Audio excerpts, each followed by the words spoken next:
औज़ुबिल्लाहिमिनश्शैतानिर्रजीम बिस्मिल्लाहिर्रहमानिर्रहीम। मैं हूँ voice of Pakistan Ayaz Shah digital magazine से। हज़ारों करोड़ों दुरूद सलाम हज़ूर अक़दस सल्लल्लाहु अलैहि वसल्लम और उनकी आल के लिए। हज़ारों करोड़ों दुरूद सलाम करबला में उन शुहदा के लिए जिन्होंने अपनी जानें देकर इस्लाम को बका बख्शी। कुफ्र टूटा, खुदा खुदा करके इस मुल्क पे आसेब का साया है या क्या है। हरकत तेज़ तर है, सफ़र आहिस्ता आहिस्ता आहिस्ता। गाज़ी यूनिवर्सिटी में आखिर एक उम्मीद की किरण जागी है। एक स्टूडेंट ने सामने आने का फैसला किया है। नाम हम नहीं बताएंगे, डिपार्टमेंट हम नहीं बताएंगे, इनका मसला सुनेंगे। 2 साल हो गए, HOD के पास जाते हैं, HOD कहते हैं रजिस्ट्रार के पास जाएं, रजिस्ट्रार इनको मिलते नहीं है, वो कहते हैं VC नहीं है। क्या कहेंगे, क्या हो रहा है आपके साथ? 25 तारीख को आपको 2 साल हो जाएंगे। हमारा सेशन स्टार्ट होना था 2021 से 2023 तक।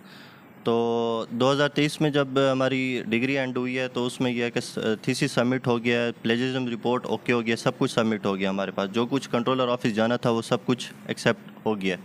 अब इनका क्या बनता था कि जो ही हमारी ये चीज़ें सबमिट होनी थी, इन्होंने क्या करना था, वाइवा कंडक्ट करना था according to rules, HEC rules, university rules. वो कब तक कंडक्ट करना चाहिए इनको? तकरीबन इनको 1 मंथ के अंदर कंडक्ट करना चाहिए था। अब इनको अक्टूबर में कंडक्ट करना चाहिए था, सितंबर अक्टूबर में नेक्स्ट उसमें था 2024 में 23 में।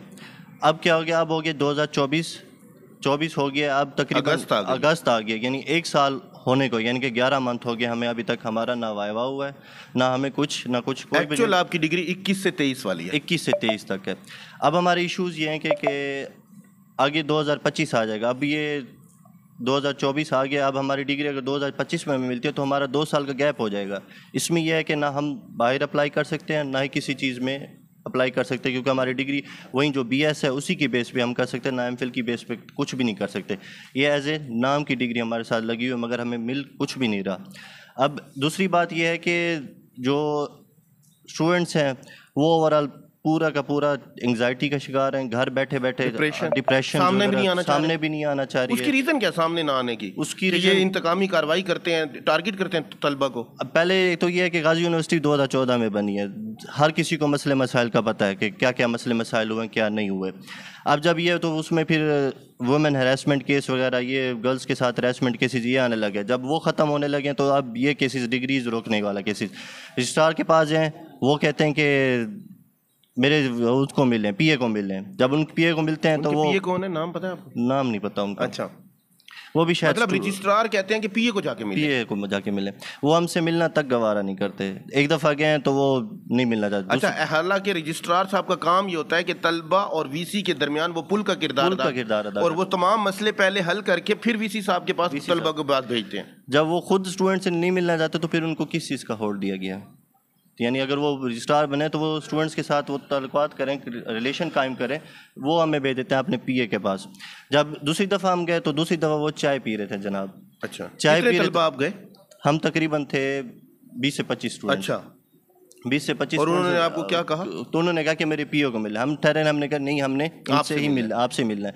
उन्होंने कहा नहीं, हमारी मीटिंग है कमिश्नर साहब के साथ, तो हम बाद में आपसे मिलेंगे। कमिश्नर साहब का इसके अंदर क्या? कमिश्नर साहब तो बड़े ग्रेट पर्सन है, अब ये नासिर महमूद बशीर साहब। अब ये उन्हीं को पता है कमिश्नर साहब का क्या रोल है, क्योंकि यूनिवर्सिटी इंडिपेंडेंट होती है और वो खुद ही अपने फैसले खुद ही करती है। अब सुनने में आया है कि वो जो नॉमिनेशन है वो जा रही है, बसर की नॉमिनेशन, एक कमेटी होती है जी, वो बसर कमेटी है, और वो वाइवे के जो कंडक्ट होती है वो उसमें मेंबर्स अलाउ करते हैं कि वाइवा इस दिन लिया जाए, इस दिन के लिए, क्योंकि वो थीसिस के टॉपिक्स होते हैं वो ओके करते हैं, उसके बाद ही जाके वो नहीं मिले आपको? वो अभी तक रजिस्ट्रार साहब उस दिन फिर नहीं मिले आपको? रजिस्ट्रार साहब नहीं मिले। 20 से 25 लोगों 20 से 25 लोगों को किसी को भी नहीं। लेकिन एक और मसला भी है ना कि आपके तलबा डरते रहते हैं, सामने नहीं आते, अपने हक के लिए सामने नहीं आते। 1 साल ज़ाया कर दिया, 2 साल ज़ाया कर दिया। इसकी क्या वजह है कि तलबा, अगर आप अपना हक नहीं लेंगे तो आगे सर्वाइव कैसे करेंगे लाइफ में? अब आप ये चीज़ देखें कि अगर कोई रजिस्ट्रार आपसे मिलना नहीं चाहता तो इसका मतलब है कि वो कोई ना कोई इंतकामी कार्रवाई भी तो कर सकता है ना, क्योंकि हमारी डिग्री अभी हमें नहीं मिली, क्योंकि हमारी पूरा फ्यूचर उन्हीं के हाथ में, वो कुछ भी कर सकते हैं। इसमें हमारे मार्क्स भी कम खा सकते हैं, हमारी डिग्री भी कैंसिल कर सकते हैं। इसीलिए डर की वजह से कोई कुछ भी नहीं कर सकता। निकलते हैं कुछ 300 स्टूडेंट्स हैं पूरी यूनिवर्सिटी के, उसमें से निकलते 20-25 स्टूडेंट्स हैं।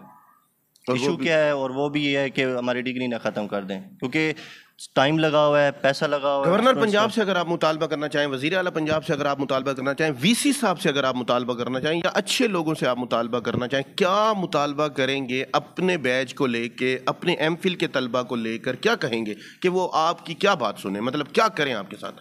पहली बात तो जान छोड़ दें। हमारा जो पहली बात ये कि हमारा जो वाइवा वो तकरीबन हमारा जल्दी से जितना जल्द हो सके ये इसको कंडक्ट किया जाए, इसको सॉल्व किया जाए इस इशू को। दूसरी बात यह कि जो हमारा साल ज़ाया हुआ है 1 साल, उसका कौन जिम्मेदार है? एक सवाल ये क्रिएट होता है। अगर हमारा माँ बाप फीस दे के परेशान, हमारे ऊपर परेशान, हमारी एजेस गुजरती जा रही हैं, हम जॉब्स नहीं है। एक तो मुल्क में मसला ये है कि जॉब्स नहीं है, तो दूसरा हम क्या करें, डिप्रेशन वगैरह, एंग्जाइटी वगैरह, घर बैठे बैठे घर वालों के ताने सुने। जब उधर यूनिवर्सिटी जाते तो उधर ये चीज़ होती है कि ये कुछ नहीं हो रहा इधर, वाइवा वगैरह।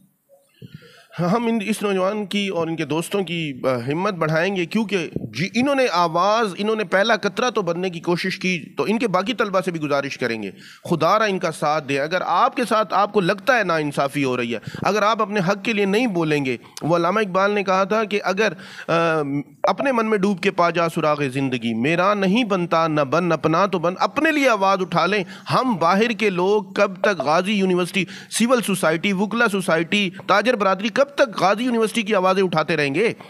आप लोग कब अंदर से जागेंगे? जब तक आप अंदर से बुराई को ख़त्म नहीं करेंगे तब तक ये बुराई और ज़्यादा बढ़ती रहेगी। जब तक आप इनको, आप यानी कि ईमान के उस दर्जे के ऊपर है, वो 3 दर्जे होते हैं ना, दिल में बुरा जाने, या मुंह से बुरा कहें, या फिर हाथ से रोकें। मतलब आप इतने कमज़ोर ईमान के मालिक हैं कि आप दिल में बुरा भी नहीं जान सकते। मेरी उन तमाम तलबा से गुजारिश है कि ऐसे नौजवानों का साथ दें। हमारे साथ 70 से 80 नौजवान जुड़ चुके हैं, लड़कियाँ लड़के। अब इंशाअल्लाह नेक्स्ट स्टेप में ये मीडिया प्लेटफार्म आपके साथ है, सहाफ़ी बरादरी आपके साथ है, ताजर बरादरी आपके साथ है, वुकला बरादरी, आपको किसी किस्म की कानूनी मदद चाहिए, वो पूरा पैनल हमारा आपके साथ है। आफ्ताब बलोच साहब है, रुकैया रमज़ान है, अब्दुल गनी खोसा साहब हैं, शहजाद वसीम साहब है, बेस्ट लॉयर है माहर फिदा साहब है, अली चन्नड़ साहब ने हमारे साथ तलबा का साथ देने का फैसला किया। पूरी बार फ़रद गुल एडवोकेट ने कहा है कोई तलबा को किसी किस्म का कोई मसला हो वो हमारा साथ देने के लिए तैयार है। हमजा नियाजी हैं, बहुत सारे ऐसे वकील हैं जो सिर्फ आपकी राहें देख रहे हैं लेकिन आप आते नहीं हैं। इसी तरह हमें देखते रहें, अपने हकूक़ की आवाज़ बुलंद करते रहें, क्योंकि मज़म्मत ही इस्तारा है और जीने का सहारा है।